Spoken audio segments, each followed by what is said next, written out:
Stavros Tousios for M4Markets. Today we're going to focus on pounds and also gold. There is also some similarities in the patterns that they both actually are currency printing. And what I would want to start with, of course, is exactly that.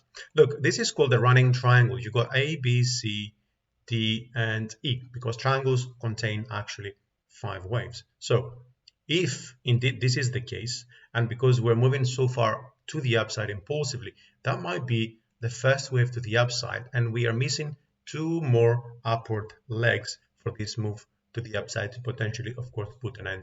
Anything above the previous high, however, is to be considered an actual top, because we are at an edgy point when it comes to how much we've actually gone to the upside since the low of 118.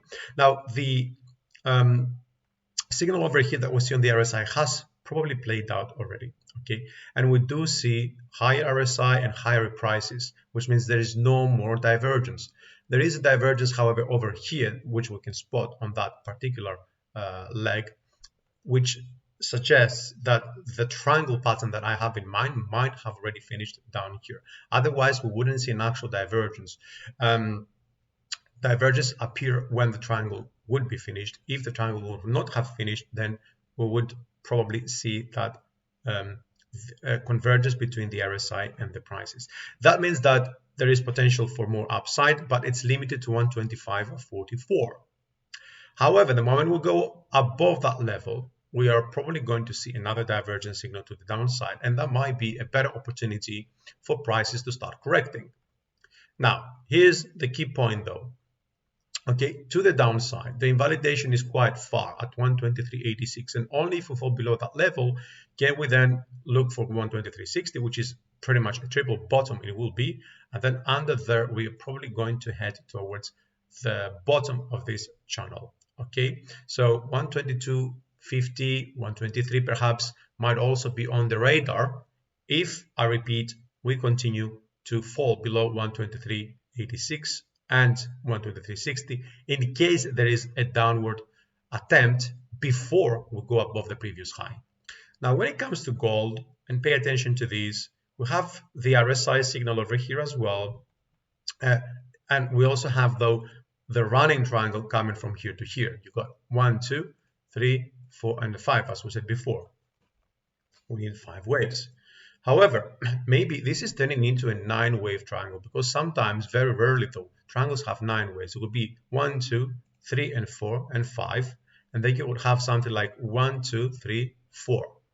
Okay, and then it would go up. So there is potential for another leg down and then continuation to the upside.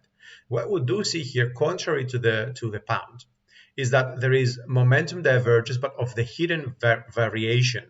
Okay, because the divergence we see on the pound is it's not of the hidden, it's the regular variation.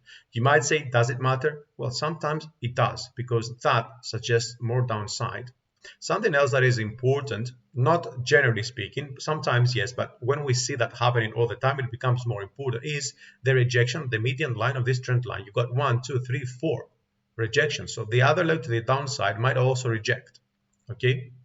But the 6th time is typically the one that breaks. So what I'm saying is that maybe we're going to see one more down, reject, go all the way up, see that fresh high, and then the 6th time is going to come and break that level.